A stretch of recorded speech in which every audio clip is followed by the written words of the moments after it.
Hey everybody, it's Master Gallengeist here, bringing you my review of Empire Fallout Fantastic Four Issue 1. And this was a pretty good issue. I like how it brought kind of a conclusion to everything that had.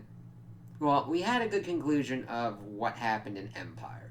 This just kind of ties up everything a little bit more neatly, mainly through the lens of kind of like the Fantastic Four, bringing it all up and together, though there are other characters and other things going on here, while also teasing something coming further down the road. So we see everybody's pretty much gathering on the blue area of the moon. We see that the Unseen is watching over, and I had to look this up. I was pretty sure this was Nick Fury, and it is Nick Fury, his punishment for everything that he did in Original Sin. And he's essentially acting as a replacement Watcher for Owatu, who was killed during that whole kerfuffle. So he's being like, all right, yeah, this is some pretty important stuff. Closing chapters coming in, and we see that everybody's coming in. We see a Fantastic Four thing coming down. Johnny, of course, is going off to kind of see what's going on. We see that Jovan and Nkala are part of it, and Nkala is really attached to Alicia, and I don't mind it. I kind of find it endearing. I'm just like, why is she like Alicia so much? Like, was really attached to her. I don't have a problem with that. I'm just like, is there any reason for this? Okay. Alright. Nothing is alluded to in here, and that's not the complete inherent problem. There could be a thing at some place that had, like, alluded to this, and I've just missed it at this point, but that's my only kind of gripe with that. But evidently they're, like, comparing notes and everything. Of course, Spider-Man and Wolverine are just well written in this. Spidey freaking out that he's on the moon and everything. I mean, like, yeah, all right. So they pretty much kind of like get everybody to swap things going on, figure out what's going on. We get a funny kind of Scooby-Doo line as Koi is being let off and changed. Like, I would have gotten away with it too if it weren't for your animals and your little cubs too.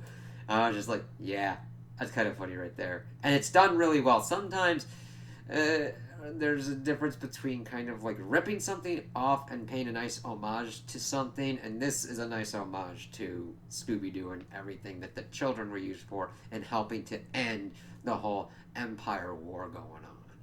And he gets kind of let off. We see that they're trying to figure out what's kind of going on. We see that Reed, there's a nice little part where they're like, hey, Franklin was talking to Reed. He's like, wow, Iron Man made you some armor and we get to keep it? That's pretty freaking cool. I'm like, yes, Franklin, that's cool. I completely agree with you. At first, I thought when they were going to make Franklin kind of more of a teenager, it could go either way, but he has been handled pretty well. He does have the teenage angst that happens at that age, but it hasn't gotten to the point where I'm like overly pissed off about him.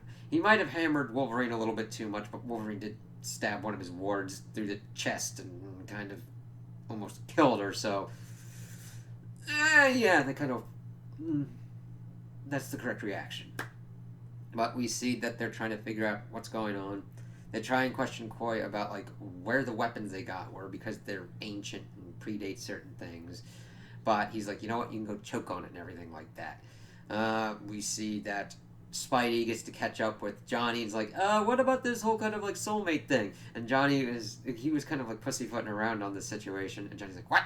He's like, the whole soulmate thing. And then bringing up, of course, Peter and MJ's whole giant strange relationship. And it was just really nice to see Peter and Johnny talk like this, because I don't remember the last time this kind of thing had happened. I'm like, good. I really like that they're friends, and you don't really see them that much doing these kinds of things. I kind of saw that more in kind of like the ultimate version of like Spidey and all that going on, but granted, I never really read that much Fantastic Four and Spider-Man to get that kind of thing going on. Well, we then get to the part where we also see that Jovan and Nkala also get introduced to, of course, Hulkling, and that was a very cute scene. That was a little bit before all this going on, but it's really cool. They're bowing and everything to him, and he's like, oh yeah, you're the kids and everything. And he's like, yeah, just call me Teddy. I'm like, God damn it, I love him. He's fucking cool. He's just like, yeah, I'm like the emperor of this these like two empires, and yeah, just call me Teddy. I'm like, yeah, do it, man. So we get into everything going on, and we see that they're trying to figure out everything going on with the weapons. So we see that Reed has called in an expert, and it's the Profiteer. And she's like, whoa, whoa, whoa. I got to kind of figure out what's going on with these. I'll be like, yeah, I'll talk about my price. I'm like, you're going to try and get the kids, aren't you, you little bugger? And she goes to kind of figure out what's going on with that. And we see that Thor's like, all right, can you unhook my nephew, Koi, and takes the Kotati. He, of course, is trying to attack Thor, but Sue, of course, puts him in a bubble and is like, yeah, screw you. And Thor's like, anybody kind of want to help me with what I'm going to be doing here? I'd like to have somebody watching my flank. He's like, well, we've got somebody with god powers. Let's see if he wants to do it. So Franklin, of course, goes along with him, and they take Koi and the Kotati to a barren world. Of course, he's freaking out, but Thor's like, yeah, I got the blessing from Gaia. I used it against you as a weapon, and now I'm going to give it here and makes it a verdant garden paradise. The Kotati, of course, then is looking and is like, wow, we don't recognize any of the constellations. Like, so you leave us with no ship, an uncharted place with no way to go home. It's like, yeah, you're going to get your paradise, but this is it going to be it for you. This is your prison. This is your punishment. I'm like, yeah, that's an effective punishment for him. Now, granted, of course, this is comics. He will probably be back at some point, or they will need to go get him.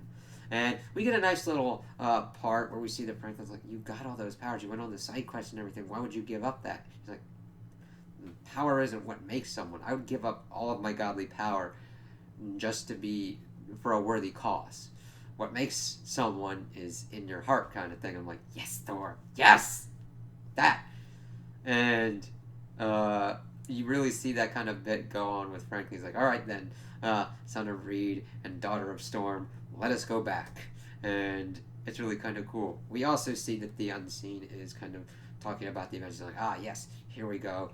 We also see as well that the two agents, the Kree and the Skrull, Beldon and Raxor, their remains are interred on the moon as well because they wanted to be interred together. And it was kind of cool seeing that kind of little bit be done and seeing the two groups kind of figure that out and have some little history lessons as they're talking about everything that had gone on between the Kree and the Skrull through that point and everything. So they get back, we get everything kind of like situated and everything. The Profiteer's like, yeah. I'm going to tell you, well, this thing's older than me, my siblings, and the elders. So that's about all I can tell you. So I'm going to take the batteries that pretty much power these things and the children. And she pretty much goes into this whole thing, how she has like a contract with the Kree and the Skrull since they needed a neutral party kind of thing. And she's a war profiteer. I'm like, did you not get the memo that they're working together?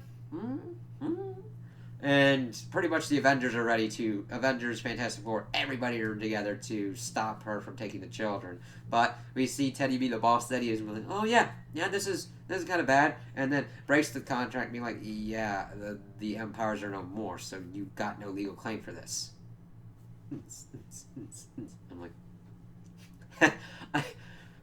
I don't mind when you see a toss down between two super groups or whatnot. But sometimes it's just as fulfilling when somebody tries to use what they deem to be legal and right, and it gets flipped on their ass. It's like, yeah, okay, that was for the Kree and the Skrull empires, but they have formed into the Alliance now, and as their representative, I pretty much call your contract null and void, so you have no claim on these children. And it's just like, yeah, South Park style. And I'm just like, damn it, Teddy. Fucking awesome. Do that shit. I really like what I've been seeing with Teddy's characterizations. He doesn't go, he just calmly goes up like, yeah, I see you got a legal claim. He takes everything. He does look at all sides and like, but the thing is, these empires are no more, so this contract is not legally binding, so you therefore have no legal basis for claiming these children. You've got your things, but she of course runs off. It's like, shit, I can't profiteer from a war that's done. Now granted, since there are people, there will always be conflicts, so she will at some point probably be popping up and doing stuff. But we see that this is the end of the Kree Skrull whole war and everything, and we also see that Jovan and Nankala are kind of trying to figure out what's going on, because during this scene where they're burying the two agents, Joven's like, what do I do? My whole purpose was for this war. What do I do now? And of course, Ben giving him like everything of what was going on with him and being hit by the cosmic rays and how being turned into the thing has changed his life. He's like, no, I want to charity.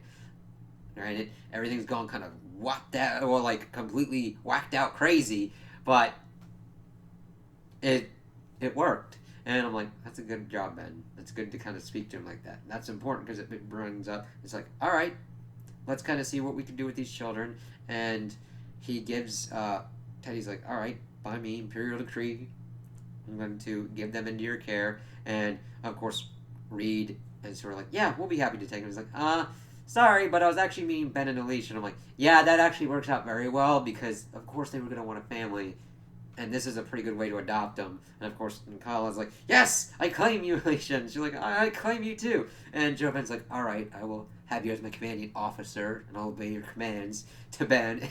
I like Joven. Like, at first I didn't know the complete read of Joven. I kind of was a little bit more towards the side of Kala because of how more emotive she was, but I'm kind of liking Joven's kind of stuff, and I'm intrigued to see how they're gonna mess with this and how this is going to affect the Fantastic Four and all that. So it's like, all right, cool.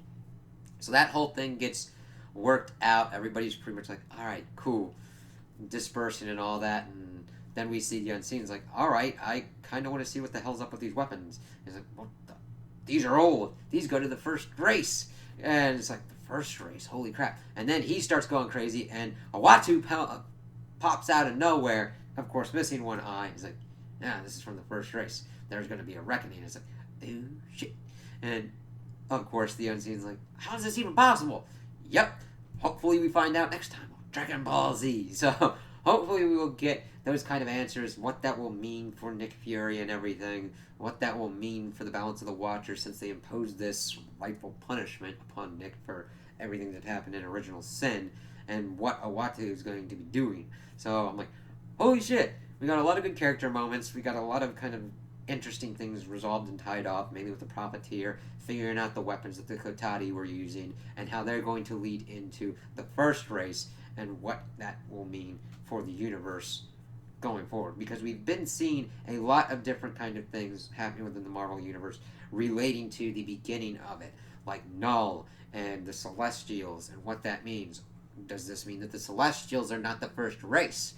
And if so, who are the first race, and are they more ancient, more powerful than the Celestials? And what's going to be going on? Does Null know about them? Is Null doing things that would actually stop the first race, and would they might have to team up with Null against them, or with the first race against Null? There's all different kinds of stuff that this could like come into or not. So those are just interesting speculations. I'm like, okay, let's see kind of where this goes. So I'm glad that I got this. I would recommend it if you've been following Empyre and all that. I understand that it gets crazy with tie-ins and everything, but this was a nice one that focused on pretty much everybody, but mainly on the Fantastic Four. And I really enjoyed it. So those are my opinions on the issue. Tell me what you guys think in the comments below. If you liked it, if you didn't like it, if you agree with me, if you disagree with me. Also like and subscribe, and I hope you have a good day.